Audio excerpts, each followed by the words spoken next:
curl flat combos. So they go by a few different names, but in our vernacular, they are labeled as poker. So poker can be called out of balanced sets most times. But it's usually a two-sided concept to both sides of the formation with that curl flat combo. And towards our three receiver side, usually the number 3 man will run a sit hook towards the middle of the field. So this is a horizontal stretch play. We're meant to take advantage of single high coverages that have 4 underneath defenders, and in theory, with the straight up design, beat them with 5 horizontal routes. So someone naturally should come open. And of course, with cover 3 here, curls, natural winners against that sagging zone.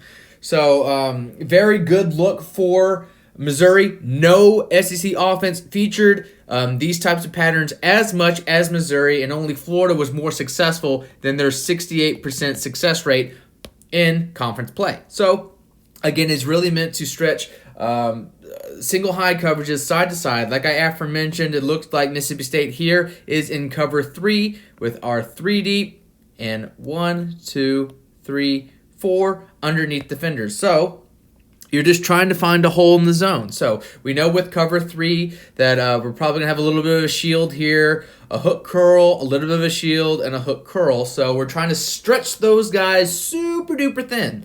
So as they make their drops, one of these curls should come open so long. I mean, we're assuming that these hook curl defenders fly off into the flat, taking them away. Sorry, forgot to do him.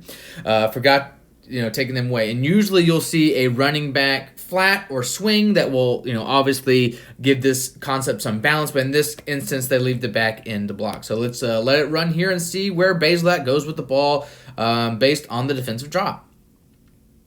We can freeze here, so it looks like our flat defender's coming out. Our safety is going to take away our hook curls. With the back coming in, our other defender, he stays relatively towards the middle of the field. But again, it's cover 3. We're having a bail, and we're having a bail. So with them on their toes, we're just putting our foot in the ground, throwing, and catching. So again, very easy winner against sagging zones with these underneath routes. Again, this is nothing special. You'll see this on all levels of football because it orchestrates short passes, and it's very much a predetermined decision based on the defensive pre-snap alignment on where the quarterback goes with the ball. So in terms of cognition, it's very easy to recognize. In terms of what you're asking them to do, it's a very easy throw. So you can see why it's a relatively good play to give a young passer. And again, if you're like Missouri, it can give you a whole lot of consistency with over 2/3 finding success.